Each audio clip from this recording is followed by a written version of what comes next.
की तैयारी को लेकर। देहरादून से बड़ी खबर, पटवारी भर्ती परीक्षा पर सीएम धामी का बड़ा बयान। बेरोजगार युवाओं के साथ है प्रदेश सरकार। युवाओं को भ्रमित करने की साजिश फैलाई जा रही है। अफवाह फैलाने वालों पर भी सख्त कार्रवाई होगी। लोक सेवा आयोग प्रशासन को धन्यवाद दिया है। तो शांतिपूर्ण ढंग से परीक्षा कराने को लेकर धन्यवाद दिया है। इस वक्त की बड़ी खबर आपको बता दें, रविवार को ही पटवारी और लेखपाल भर्ती परीक्षा को लेकर सीएम धामी ने कहा कि प्रदेश के 1,03,000 छात्र छात्राओं ने परीक्षा दी है। सीएम धामी ने कहा सभी जगह सुरक्षा व्यवस्था भी मुस्तैद थी। नकल अध्यादेश के तहत यह पहली भर्ती परीक्षा थी, उसका आयोजन किया गया था।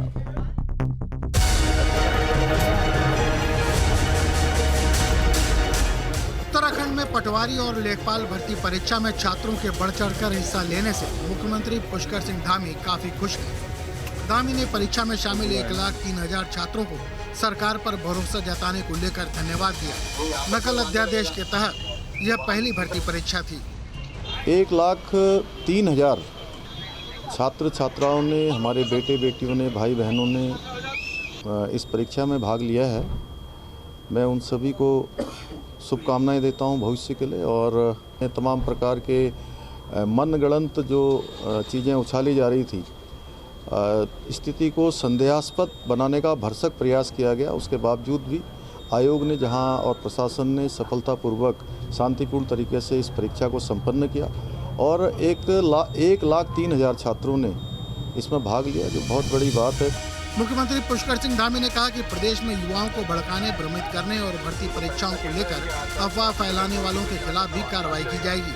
कई ऐसे मामले देखे गए हैं जहां लोग बिना किसी आधार के अफवाह फैला रहे हैं और ऐसे में प्रशासन सख्त तरीके से कार्रवाई करेगा। कुछ लोगों ने कुछ भ्रांतियां फैलाने का भी प्रयास किया है। हमारा जो नकल अध्यादेश आया है, उस नकल अध्यादेश से सारी परीक्षाएं निष्पक्ष होंगी, सारी नकल विहीन होंगी और पूरी तरह से जो योग्य छात्र होंगे, छात्राएं होंगी, भाई बहन होंगे, उन सभी को जगह मिलने वाली है। सीएम ने कहा कि कुछ लोग नहीं चाहते हैं कि भर्ती प्रक्रिया हो, वो चाहते हैं कि लोग बेरोजगार रहें और वो उस पर राजनीति करते रहें। भर्ती परीक्षाएं आयोजित क्यों नहीं होने देना चाहते हैं, ये बहुत बड़ा प्रश्न है कि लोग चाहते हैं कि लंबे समय तक यहाँ की भर्तियां हो ही ना, जिससे कि बेरोजगार भटकते रहें और आंदोलन करते रहें। पीसीएस मुख्य परीक्षा के अभ्यर्थी अपर मुख्य सचिव राधा रतूड़ी से भी मिले। अभ्यर्थियों ने पीसीएस मुख्य परीक्षा समय पर आयोजित करवाने के लिए निवेदन किया, जिस पर भरोसा दिया गया कि लोक सेवा आयोग के कैलेंडर के मुताबिक ही परीक्षाएं कराई जाएंगी।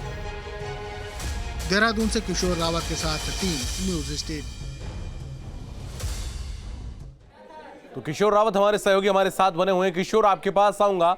मुख्यमंत्री ने स्पष्ट तौर पर कह दिया कि राज्य सरकार जो है वो बेरोजगारों के साथ में है और उनके हित में काम कर रही है और सभी भर्ती परीक्षाएं जो है वो समय से आयोजित हो, इसके लिए अधिकारियों को निर्देश भी दिया गया। लेकिन विपक्ष लगातार भड़का रहा है लोगों को और वो चाहते हैं कि परीक्षाएं ना हो, ये आरोप भी मुख्यमंत्री ने लगाया है। किशोर, देखिए, जो 12 तारीख को यानी रविवार को जो परीक्षा हुई थी पटवारी और लेखपाल की, वो एक चैलेंज थी, क्योंकि जिस तरीके से पिछली परीक्षाओं में या तो नकल हो जा रही थी या पेपर लीक हो जा रहा था, तो ये बड़ा चैलेंज था सरकार के सामने और आयोग के सामने। और इस चैलेंज को उन्होंने एक्सेप्ट किया और सबसे बड़ी बात यह है कि बिना किसी विवाद के ये परीक्षा संपन्न हुई और इसमें जो छात्रों ने बढ़ चढ़कर भाग लिया। दूसरी बात, मुख्यमंत्री ने इस बधाई दी है सभी को और बच्चों को कहा है कि इसी तरीके से जो परीक्षाएं होंगी बिना विवादों के परीक्षा होंगी और भरोसा दिलाया है। और साथ ही कहा है कि नकल अध्यादेश इसीलिए लाया गया था ताकि जो युवा है उसका भविष्य खराब ना हो और जो नकल करवाने वाले या पेपर लीक करने वाले जो भी जिस स्तर का भी दोषी होगा उस पर कड़ी कार्रवाई इसी कानून के तहत, अध्यादेश के तहत की जाएगी।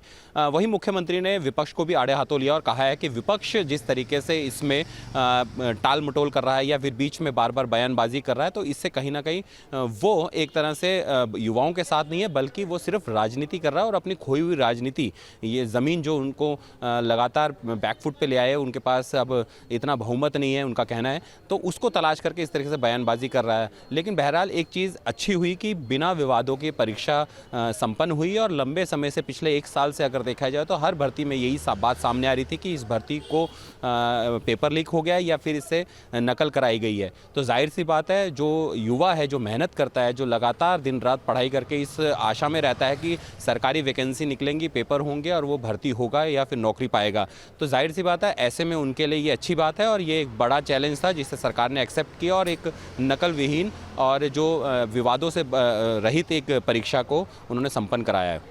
बिल्कुल किशोर, आप बने रहिए हमारे साथ।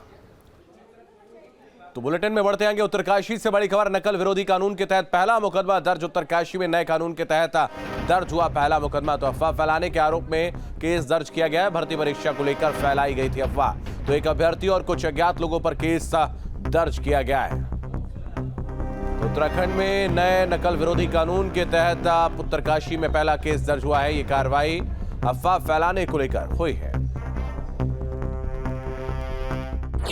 नया कानून, पहला केस।